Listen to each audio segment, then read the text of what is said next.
Hello and welcome, everyone. I am Dr. Hailey Nelson. I am so excited that you are here to join us today. I'm also Dr.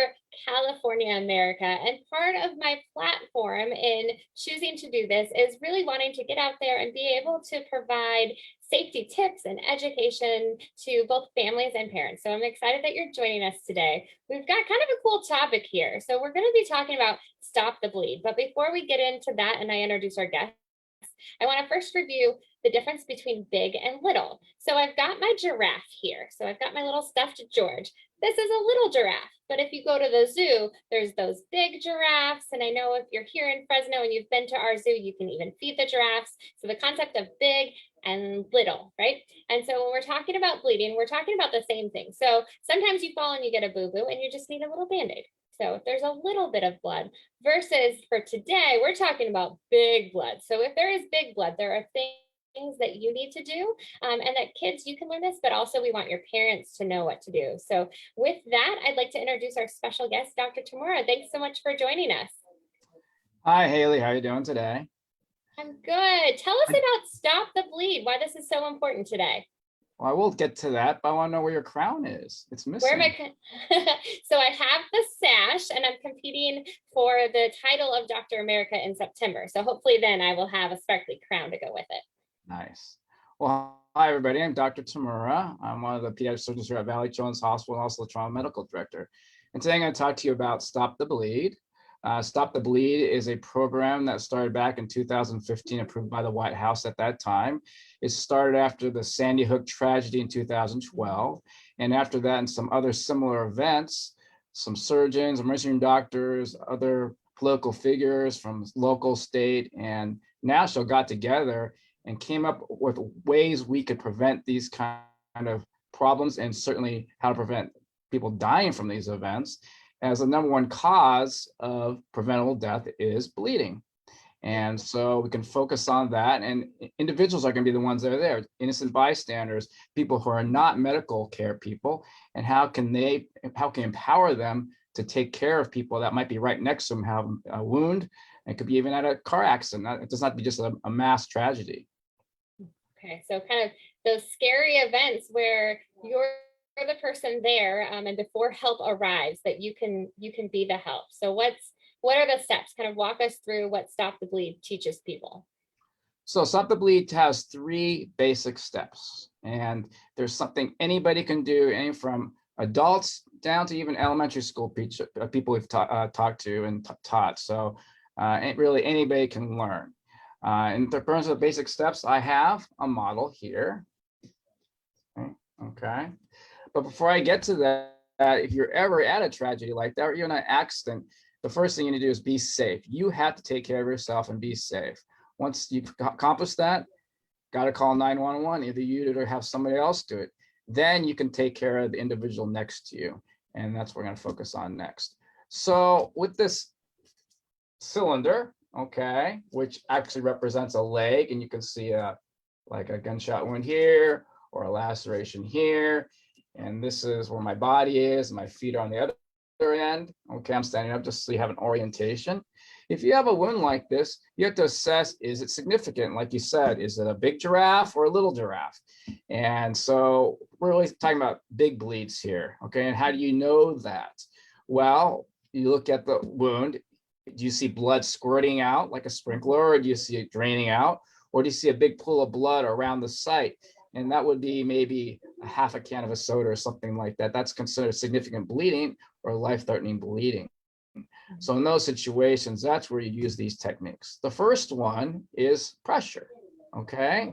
So you just put pressure with your hand, or you can use your knee or even your elbow, something you can get some leverage with, and really put pressure on that. Of course, you can take a cloth and stick it between your hand and the wound, but you got to put pressure on that. By putting direct pressure on the wound, in theory, you're putting direct pressure on the injury to the blood vessel that's causing the bleeding. So you can stop that, you can help the patient so not bleeding out. And then, of course, we wait for emergency medical services. After that, the next step is packing. Now, obviously, for a small gunshot wound shown here, you can't do that. But for a big laceration, open wound, you can do that. And you can take something like quick combat, which you may not have, which is a hemostatic agent that kits are provided with, or gauze. But again, you may not have these. So what do? You can use a piece of cloth, a towel, or even a shirt, and you can actually stuff that in here, okay? And you can stuff it in the wound, and you put as much as you can. Even a whole gauze would be, a whole roll would be adequate. But you're gonna really stuff that in to cause pressure, and then put your hand over it as well for a certain time afterwards to prevent it from continuing to bleed. And so that's technique number 2. The third and final technique is using a tourniquet. If you don't not familiar with a tourniquet is basically a piece of cloth that wraps around an extremity. And you can only use this on extremities, either for obviously arm injuries or leg injuries or hand or foot injuries, okay? But you can't use it on the rest of the body. It does not work. That's what the tourniquet's for, all right? And the other thing about tourniquet is you just can't use a belt or a towel. Those usually can not be adequate enough and could actually cause more injury or problems. So we do not promote that. You have to have a tourniquet. So most of us will not have it, but they certainly have tourniquets at certain places, like hospitals, for example, emergency medical service, like firehouses and stuff. They have these tourniquets that they can use. But if you are at a place that has one, you can certainly use it. I put it on already. It's a Velcro strap that goes on. You put it around the leg. And the key to this is it has what's called a windlass. A windlass causes the tightening of this cloth band around it, and you can lock it in place. But it has to be so tight that obviously stops the bleeding from the wound. And again, it has to be proximal to where the wound is. And if it's causing the patient discomfort, then it's probably tight enough. If it's not causing the patient discomfort, it's not tight enough. And again, we're trying to save that person's life despite them having pain. And then we have to wait for emergency medical service to get there. So that's the 3 techniques you can use. But again, do not use a tourniquet unless you actually have one that is certified. So make sure you got to use one of those. A certified tourniquet. But backing up, let's go back to the beginning so we can kind of recap all this, because this is really good information that we want families to have. So the number one thing, if you are involved in a situation, whether it is a car accident, whether there is some sort of tragic situation happening where people might be injured, the first and foremost thing is that you need to be safe and that your environment around you is safe. Once that happens, so again, survey your environment, because we can't do anything else unless we make sure that you are protected and that you're somewhere within your that you're going to be okay. So get yourself to safety, calling 911. And so this is a good one too for parents that if your children, we talk about that phone number, but how do they unlock your phone? How do they actually get to that emergency number? So being able to show our kids how to use our phone, because it's a little more complicated than just picking up the phone on my desk here. This one's easy, but my cell phone, I don't know if my child knows how to unlock it. So, or how to make that emergency call, even if the screen is locked. So making that call for help. And now we deal with the bleeding. So if there is big blood, so if someone squirting blood, and I love that analogy you gave about like the garden hose and kind of a sprinkler, where if it's like spraying, and we know that big owies can really do that we want to apply pressure. So just like how you put that kink in the hose and then it's not spraying anymore, we essentially want to do that. So we're either going to use your hand to that apply pressure that he showed, where you just like smash it in so that the blood stops squirting out. If you have a t-shirt, if there is something where you can then push it in there. So how he showed you on the leg, and we're going to push it in. And so apply pressure on the inside, well on the outside.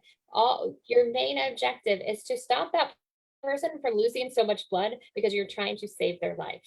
While you are waiting for help to come, you want them to keep as much of their blood as possible. So smush it, pack it, or then if there is a tourniquet available, so if you happen to be in a situation where you can apply one, certainly do that, but that it needs to be an approved tourniquet. So you're not going to try to take off your belt and make one, but really we want to help slow down how much blood someone is losing so that the emergency services can get there and get you to the hospital and take care of you. So how was that for summary? Anything else you want to add, Dr. Tamura?